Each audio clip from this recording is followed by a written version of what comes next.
సాంకేతికత పరుగులు పెడుతున్న ఈ కాలంలో సైబర్ నేరగాళ్ల దోపిడీకి అంతు లేకుండా పోతోంది. పెరుగుతున్న టెక్నాలజీని ఉపయోగించుకునే కొత్త పద్ధతుల్లో సైబర్ మోసాలు చేస్తూ డబ్బులు దండుకుంటున్నారు. చదువుకున్న వారు సైతం ఈ కేటుగాళ్ల ఉచ్చులో పడక తప్పట్లేదు. మరి ఈ మోసగాళ్ల బారిన పడకుండా ఉండాలంటే ఏ జాగ్రత్తలు తీసుకోవాలి అనే దానిపై సైబర్ క్రైమ్ ఆఫీసర్ ప్రసాదరావుతో మా ప్రతినిధి అక్రమ్ ఫేస్ టు ఫేస్. మారుతున్న కాలంలో టెక్నాలజీ ఎంతో ప్రభావితం చూపిస్తుంది. అటు మంచి పనులకే కాదు, చెడు పనులకు అంటే మోసాలకి కూడా టెక్నాలజీని యూజ్ చేస్తున్నారు మోసగాళ్ళు. రీసెంట్గా ఒక కొత్త ట్రెండ్ స్టార్ట్ అయింది. వచ్చే ప్రభుత్వ పథకాలపైన నకిలీ లింకులు పంపిస్తూ సైబర్ మోసాలు చేస్తున్నారు. అసలు వాటిని ఎలా చూడాలి, వాటిపై అవేర్నెస్ ఎలా కలగాలి, ఒకవేళ అలా జరిగితే తక్షణమే మనం చేయాల్సిన పని ఏంటో చెప్పడానికి ప్రస్తుతం మనతోటి సైబర్ క్రైమ్ ఆఫీసర్ ప్రసాదరావు గారు ఉన్నారు. మరిన్ని వివరాలు వారి ద్వారా తెలుసుకుందాం. సార్ చెప్పండి, కొత్త ఈ మధ్య కాలంలో చూసుకున్నట్లయితే ఎక్కువ ఉదాహరణలు ప్రభుత్వ పథకాలపై నుంచి లింకులు పంపిస్తూ ఆ లింకులు ఓపెన్ చేయగానే డబ్బులు మోసం చేస్తున్నారు. అసలు వీటిని ఎలా చూడాలంటారు సార్? జనరల్గా అంటే సైబర్ ఫ్రాడ్స్టర్స్ అనేది ట్రెండ్ ఏమైతే ఉందో, ఏవైనా గవర్నమెంట్ పథకాలు కావచ్చు, స్కీమ్స్ కావచ్చు, ఏదైనా కానీ ట్రెండ్ ఏదైనా పొహల్ దాడి అటాక్స్ జరగడం కానీ, ఏదైనా ఇన్సిడెంట్స్ బేస్డ్ కానీ ఆ కన్సర్న్డ్ ఆ ఇన్సిడెంట్ బేస్గా ఒక లింక్ని క్రియేట్ చేసి పంపించడం జరుగుతుంది. ఇవి మోస్ట్లీ మనకి ఏపీకే ఫైల్స్ రూపంలో మనకి వాట్సాప్ ద్వారా మనకు వస్తుంటాయి. వాట్సాప్ ద్వారా, ఎస్ఎంఎస్ ద్వారా కూడా మనకు లింక్స్ పంపించడం జరుగుతుంది. మనం ఈ వాట్సాప్ ద్వారా వచ్చే లింక్స్లో మనం 2 స్టెప్ పాస్వర్డ్ అనేది పెట్టుకుంటే అవి మన దాంట్లోకి ఇన్స్టాల్ అవ్వడం కొంచెం కష్టం ఉంటుంది. అదే 1 స్టెప్ పాస్వర్డ్ పెట్టుకుంటే కనుక మన దాంట్లో ఈజీగా మన గ్రూప్లోకి రావడం జరుగుతుంది. మనం వచ్చిన తర్వాత వాళ్ళు ఒక ఆప్షన్ పెట్టుకుంటారు. మన వాట్సాప్లో ఏవైతే కొన్ని గ్రూప్స్ ఉంటాయి, ఆ గ్రూప్స్లో చాలామంది ఒక్కొక్క గ్రూప్లో చాలామంది గ్రూప్గా ఉంటారు. కాబట్టి వాళ్ళ ఉద్దేశం ఏంటంటే ప్రతి ఒక్కరికి ఆ గ్రూప్లో పోవటం వల్ల మల్టిపుల్ పర్సన్స్కి అది రీచ్ అవుతుంది. దాంట్లో కొంతమంది మ్యాక్సిమం కొంతమంది లింక్ క్లిక్ చేసినట్లయితే వాళ్ళ డివైజ్లోకి అది ఏపీకే ఫైల్ అనేది ఇన్స్టాల్ అయిపోతుంది. అయిపోగానే మన ఫోన్ యొక్క కంట్రోల్ అనేది వాళ్ళ చేతిలోకి పోతుంది. హ్యాక్ అయినట్టుగా అయిపోయి మన ఇన్ఫర్మేషన్ అంతా కూడా మన బ్యాంక్ అకౌంట్స్ నుంచి అమౌంట్స్ పోవటం కానీ ఇట్లాంటివి జరుగుతుంది. కిసాన్ యోజన కావచ్చు, ఆర్టీఏ వెబ్సైట్స్, గవర్నమెంట్ సైట్స్ కావచ్చు, ఎలక్ట్రిసిటీ బిల్స్ పే చేయటం అనే దాని గురించి కూడా కావచ్చు.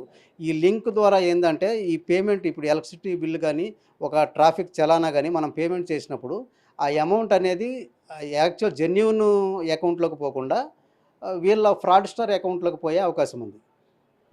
అంటే ఇప్పుడు ఫర్ సపోజ్ ఒక సదరు వ్యక్తి తను ఇలాంటి లింక్స్ ఓపెన్ చేసి తన డీటెయిల్స్ అన్నీ కూడా ఇచ్చేసిన తర్వాత తను మోసపోయానని గ్రహించినప్పుడు తక్షణమే చేయాల్సిన పని ఏంటి సార్?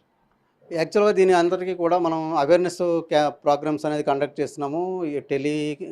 మీ న్యూస్ ఛానల్స్ ద్వారా, ప్రింట్ మీడియా ద్వారా కూడా ఎవ్రీడే మనం అవేర్నెస్ చేస్తూనే ఉన్నాము. ఒకవేళ ఎవరైనా కానీ వాళ్ళని విక్టిమ్ అయినని చెప్పి వాళ్ళకి అనిపించినప్పుడు ఇమీడియట్గా 1930 కాల్ చేసి సైబర్ క్రైమ్కి ఆన్లైన్ కంప్లైంట్ రైజ్ చేయాల్సి ఉంటుంది.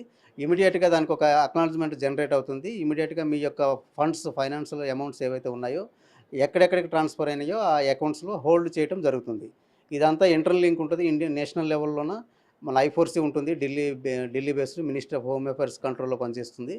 వాళ్ళ ద్వారా బ్యాంక్స్కి, ఫైనాన్షియల్ ఇన్స్టిట్యూట్స్కి అండ్ ఇన్వెస్టిగేషన్ ఏజెన్సీకి అందరికీ ఇంటర్లింక్ అయి ఉంటుంది. కాబట్టి ఇమీడియట్గా ఆ అమౌంట్ని హోల్డ్ చేసే అవకాశం ఉంటుంది. ఎక్కడ లోపం జరుగుతుందంటారు సార్? ఇది వాళ్ళ అవేర్నెస్ మనం చేసినప్పటికి కూడా ఆ క్షణంలో వాళ్ళకి అమౌంట్ ఏదైనా లింక్ కానీ ఏదైనా వచ్చినప్పుడు వాళ్ళు రియలైజ్ అవ్వలేకపోతున్నారు ఇది ఫ్రాడ్ అయి ఉండొచ్చు అని చెప్పి. ఏదైనా కానీ అన్నౌన్ పర్సన్ నుంచి మనకి లింక్ వచ్చినప్పుడు మనం కంపల్సరీగా సస్పెక్ట్ చేయాలి. అదే ఈ అవేర్నెస్ యొక్క ముఖ్య ఉద్దేశం.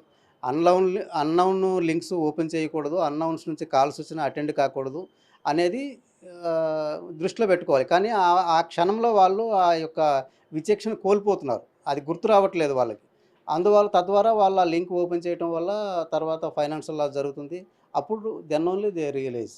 అంటే ఇప్పుడు ప్రభుత్వాల నుంచి ఏదైనా పథకం ఒకటి రిలీజ్ అయింది అనుకోండి, అది ఆ వెబ్సైట్ ఫేకా లేకుంటే నిజమా అని ఎలా తెలుసుకోవాలి సార్?